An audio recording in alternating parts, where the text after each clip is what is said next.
Welcome back.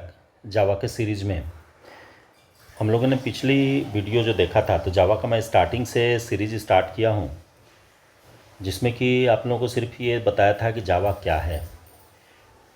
अब आज के इस वीडियो में हम लोग दो बातें देखेंगे कि जावा का प्लेटफॉर्म क्या है और इसका फीचर्स क्या है। तो देखिए, नॉर्मली यदि जावा के प्लेटफॉर्म की बात करें तो तीन तरह के प्लेटफॉर्म को यूज किया जाता है। तो चार, लेकिन तीन जो मेन है उसके बारे में मैं लेकर के चलूँगा। पहला है आपका जावा एसी। जावा एसी यानी कि इसको स्टैंड एलोन एप्लीकेशन के लिए जनरली यूज किया जाता है। तो जो जैसे डेस्कटॉप एप्लीकेशन की बात आती है, पुराना जो पहले आप देखे हैं डेवलपमेंट में, तो उसके लिए एसी का यूज किया जाता है। तो इसको मैं डिस्क्राइब कर देता हूँ, छोटे छोटे डिफिनेशन इसको लेकर के मैं चला था। देखिए, simple stand alone applications are developed using Java standard edition. ऐसी स्टैंडर्ड एडिशन में क्या करते हैं कि जो स्टैंड एलोन एप्लीकेशंस थे, यानी कि जो डेस्कटॉप एप्लीकेशंस थे, वो आसानी से इसमें डेवलप हो सकते हैं। Formerly known as J2SE, Java SE provides all the APIs need to develop traditional desktop applications। API application programming interfaces जिसको कहते हैं APIs। तो जो भी डेस्कटॉप एप्लीकेशन यदि जनरेट करना होता है तो उसके लिए हम लोग यूज कर सकते हैं जावा के एसी को। इसके बाद जावा डबल ई, यानी J2EE के नाम से इसको जनरली जानते हैं। तो देखिए कि Java enterprise edition, formerly known as J2EE, is commonly used to create server side components that can interact with internet based client, including web browsers, Corba based client, and REST। तो REST तो यहाँ देख रहे हैं, मैंने उसका सारे का ऑप्शंस आपको बता दिया था, फुल फॉर्म बता दिया था कि रिप्रेजेंटेशनल स्टेट ट्रांसफ़र और SOAP, simple object access protocol. देखिए, ये दोनों जो था ये कॉमन सी चीज़ें हैं कि जब हम वेब बेस्ड एप्लीकेशन बनाएंगे तो HTTPs को ये यूज करेगा। तो HTTPs को मैनेज करने के लिए इस दोनों कंसेप्ट को इंक्लूड किया गया था। ठीक है, तो ये आ गया J2EE का। इसके बाद है जावा ME, यानी कि जावा का माइक्रो एडिशन जिसको कहते हैं। माइक्रो एडिशन कहिए, मोबाइल एडिशन कहिए, जो भी आपका है, ये दोनों एक ही चीज़ होता है। कि देखिए, Java lightweight platform for mobile development and embedded device. तो देखिए, यहाँ पर मोबाइल डेवलपमेंट का मतलब क्या हो गया कि सिर्फ मोबाइल से रिलेटेड नहीं, मोबाइल टाइप के डिवाइस को या डिवाइस पर चलने वाले एप्लीकेशंस, ठीक है। और उसके साथ साथ एम्बेडेड डिवाइसेस के लिए, एम्बेडेड डिवाइसेस में हो गया कि जो ऑटोमेटिकली, जैसे जितना भी देते हैं ऑटोमेटिक सिस्टम आपको मिलता है कि वो डोर का जो लॉक होता है, फिर आपका जैसे फैन है, इन सारे को आप किसी न किसी तरीके से उसको जोड़ करके रखते हैं ताकि ये ऑटोमेटिकली वर्क कर सके। तो वो वहाँ पर आपका एम्बेडेड डिवाइसेस है, तो उसके लिए भी प्रोग्रामिंग इसमें पॉसिबल है। Development is known as Java micro edition, formerly known as J2ME। तो ये तीन तरह के कंसेप्ट को या तीन तरह के प्लेटफॉर्म को यूज किया जाता है अभी भी। एक FX भी है, लेकिन उससे हमको कोई वैसा मतलब नहीं है। आप इतना जानिए कि ये तीन तरह से या तीन तरह के प्लेटफॉर्म को यूज किया जाता है।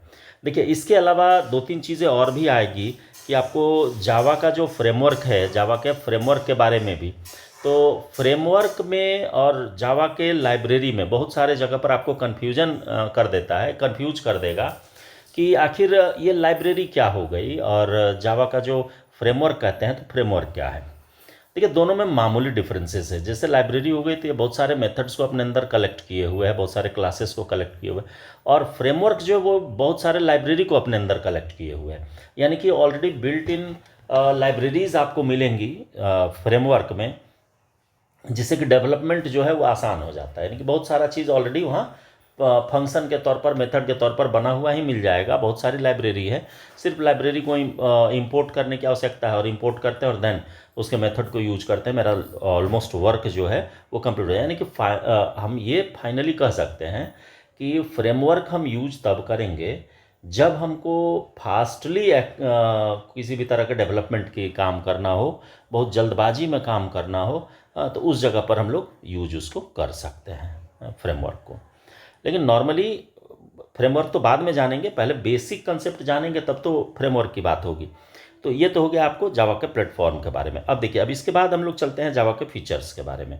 तो फीचर्स ऑफ जावा क्या है कि देखिए, इसमें बहुत सारा चीज़ कॉमन है। कॉमन क्या कि फीचर्स का मतलब हो गया कि आखिर जावा में क्या क्या चीज़ प्रोवाइड किया गया जिससे कि हम अपना टास्क जो है वो आसानी से कंप्लीट कर सकते हैं, या क्यों ये इसकी पॉपुलैरिटी बढ़ी। तो फीचर्स यदि बेटर होगा दिया हुआ किसी भी एप्लीकेशन में, तो उस एप्लीकेशन को देखेंगे कि बहुत ज़्यादा लोग यूज करते हैं। लेकिन वही चीज़ यदि फीचर्स कम है, तो कहते हैं ना कि जैसे कोई भी फ़ोन आप लेने जाते हैं तो कहते हैं ना इसमें फ़ीचर बहुत कम है, तो इसका मतलब है कि वो उतने ज़्यादा टास्क को इतने इंटरेक्टिव ढंग से परफॉर्म नहीं कर सकता, इसलिए कह देते हैं कि फीचर्स इसमें कम है। तो उसी तरीके से जावा एक लैंग्वेज है, तो आखिर इसमें फीचर्स तो होंगे, इसके क्या क्या फीचर्स हैं इस पर हम लोग चलेंगे लेकर के। देखिए, सबसे पहला है कि रोबस्ट। रोबस्ट का मतलब क्या है कि जो यूजर कोई भी हो तो सबसे पहला चीज़ ये चाहता है कि हमको एरर फ्री सॉफ्टवेयर बनाने की फैसिलिटी मिल जाए। तो एरर फ्री बनाने की सॉफ्टवेयर बनाने की फैसिलिटी मिलेगी, तो इसका मतलब है कि जो रन टाइम में एरर आपका चेक कर दे और चेक करके आपको बता दे कि फलाने जगह एरर है, तो वो क्या हो जाएगा, एरर आसानी से, यानी कि बग यदि होगा तो डिबग की बात होगी और बग पकड़ में आएगा तब तो रोबस्ट है। तो देखिए, नॉर्मली यदि इसको डिस्क्राइब करें, डिफाइन करें, तो क्या कह सकते हैं कि Java place emphasis on helping users achieve error free programming. Normally तो दिमाग में यही होता है कि एरर फ्री प्रोग्रामिंग हो। कि one example of a process that supports this goal is run time checking. Run time checking का मतलब क्या हो गया, क्या चेकिंग, एरर चेकिंग, कि रन टाइम में एरर को ये चेक करे, आरटीसी उसको कहते हैं। RTC automatically detects and alerts user to run time errors. तो ये अलर्ट कर देता है, ऑटोमेटिकली डिटेक्ट करना और उसको अलर्ट करना कि फलाने जगह आपका प्रॉब्लम है। तो इसीलिए इसको कहते हैं कि रॉबस्ट है, कि आसानी से इसको यूज किया जा सकता है और ऑलमोस्ट चीज़ें ये सामने क्लियर कट रूप में रख सकता है। दूसरा है सिंपल। सिंपल क्या है, यह आसान है। आसान क्यों है, क्योंकि आप जब जावा यूज करेंगे तो उसमें सीधी सी बात आ जाती है कि आपको पहले से ऑब्जेक्ट ओरिएंटेड का लैंग्वेज के बारे में कुछ कंसेप्ट है, और जब ऑब्जेक्ट ओरिएंटेड के लैंग्वेज के बारे में आपको या ऑब्जेक्ट ओरिएंटेड के थ्योरी के बारे में आपको मालूम है, तो जावा को थोड़े से प्रैक्टिस पर इजी वे में सीखा जा सकता है, ये ज़्यादा टेढ़ा नहीं है। तो चलिए इसको देख लेते हैं कि Java is designed to be easy to learn with the proper training and practice. It can also be easy to master. It combination of automatic and structural stable processes enables novice developers to build applications relatively easy. आसान पड़े, जो कि थोड़ा सा भी यदि जानकार है तो वो आसानी से इसमें एप्लीकेशन को डेवलप कर सके। तो सिंपल है इसीलिए। अब देखिए, ऑब्जेक्ट ओरिएंटेड। ऑब्जेक्ट ओरिएंटेड का कंसेप्ट क्या है कि जो ऑपरेशन परफॉर्म करे उसको हम वेरिएबल पर नहीं करके बल्कि ऑब्जेक्ट पर करते हैं। ऑब्जेक्ट क्या है कि रिप्रेजेंटेटिव ऑफ अ क्लास, या सिंपली हम ये कहेंगे कि combination of properties and behaviour of a class is called object. तो ऑब्जेक्ट यानी कि जो प्रोग्रामिंग का कंसेप्ट है उसको लेकर के जब हम ऑब्जेक्ट पर ऑपरेशन को परफॉर्म करने की, ऑब्जेक्ट रहेगा तब तो ऑपरेशन करेंगे। तो सिंपली उसको यदि देखें तो हम यही कह सकते हैं कि everything is seen as an object in Java programming. जो भी चीज़ आपको दिखता है वो सारा कुछ ऑब्जेक्ट के फॉर्म में है, किस में, जावा प्रोग्रामिंग लैंग्वेज में। Each object belongs to a class and uniquely characterized by its identity, state and behaviour. अभी जस्ट मैंने आपको क्या कहा कि combination of properties and behaviour of a class is called object. तो यहाँ पर बिहेवियर क्या है? बिहेवियर मेथड हो गया, ठीक है, और इसकी जो आइडेंटिटी हो गई तो प्रॉपर्टी हो गई।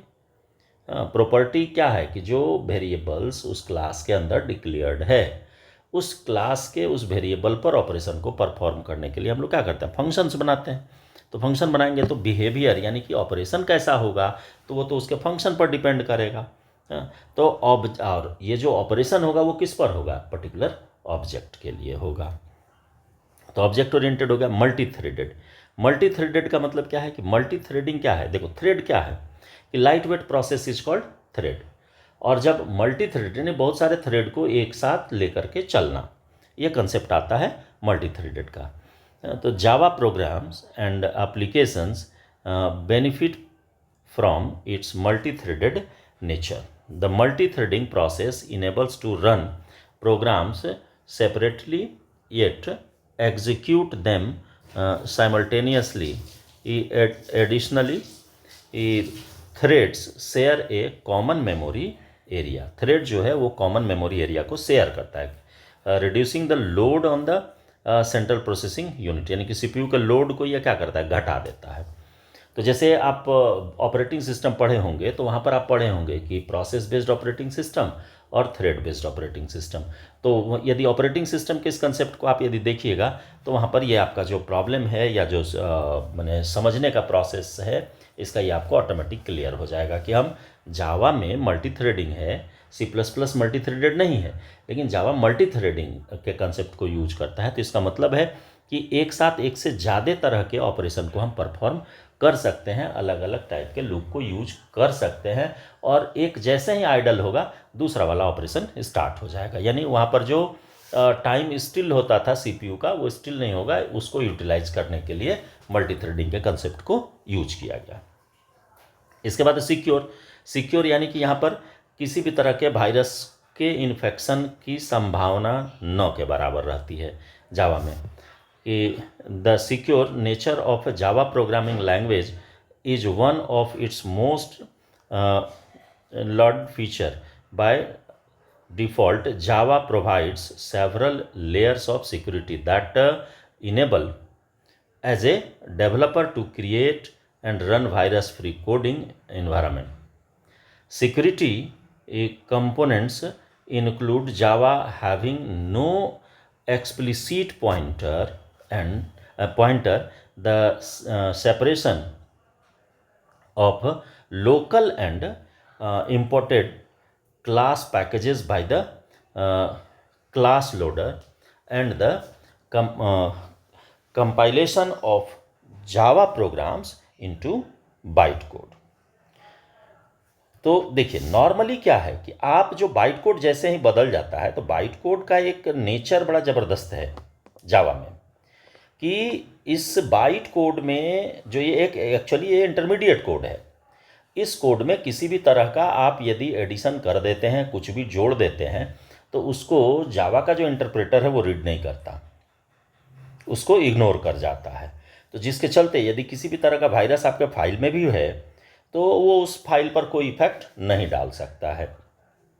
तो ये जो इसका नेचर है ये बाइट कोड का, ये बहुत ज़बरदस्त है, जिसके चलते कि ये बचा रह जाता है कि किसी भी तरह के वायरल इन्फेक्शन से। यहाँ पर इन्फेक्ट होने का कहीं कोई सवाल ही नहीं होता है। अब देखिए इसके बाद है कि प्लेटफॉर्म इंडिपेंडेंट। तो प्लेटफॉर्म इंडिपेंडेंट का मतलब क्या है कि किसी प्लेटफॉर्म पर ये डिपेंडेंट नहीं है।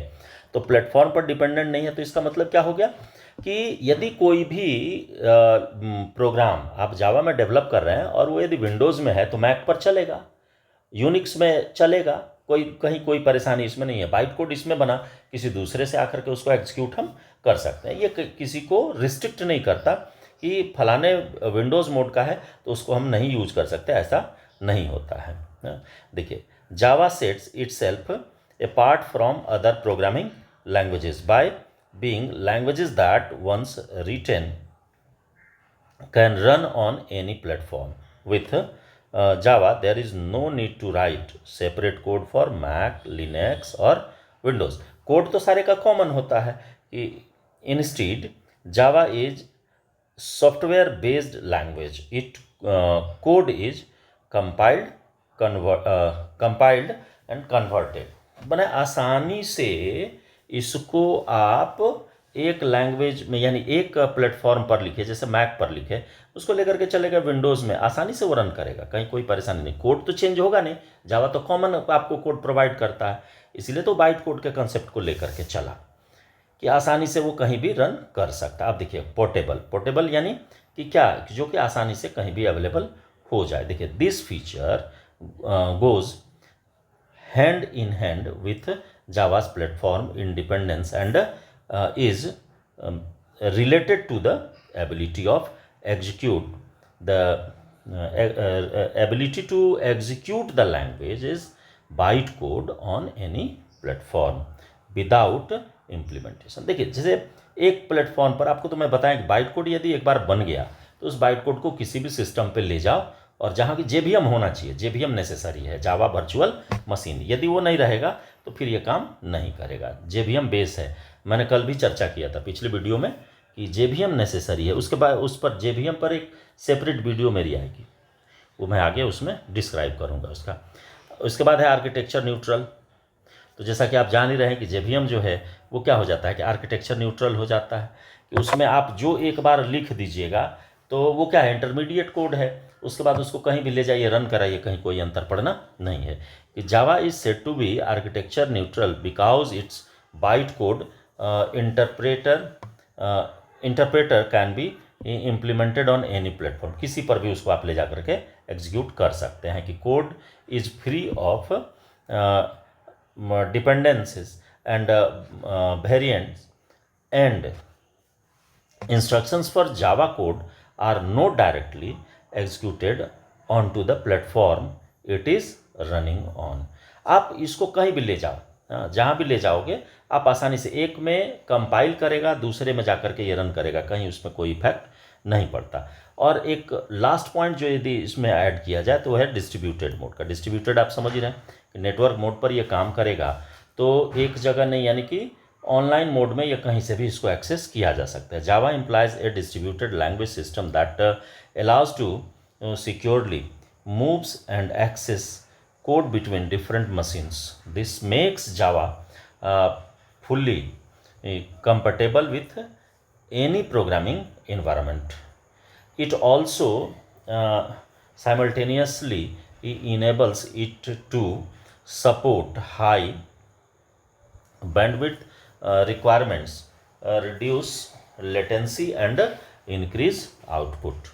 ये आपको प्रोवाइड करता है। देखिए 3-4 चीज़ें आपको दिमाग में रखना है कि support high bandwidth, requires reduce latency, यानी एक्सेसिंग टाइम इसकी क्या हो जाएगी, कम हो जाएगी।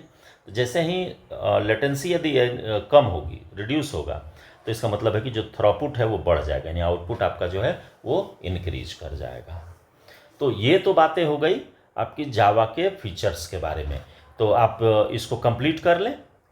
इतना मैंने जो बताया, और अगली जो वीडियो आएगी वो मैं कोशिश करूँगा कि या तो पहले JVM लेकर के चलूँ, और JVM के बाद फिर मैं लेकर के चलूँगा रैपर क्लास, देन आगे प्रोसीड करेंगे। तो मिलते हैं अगली वीडियो में।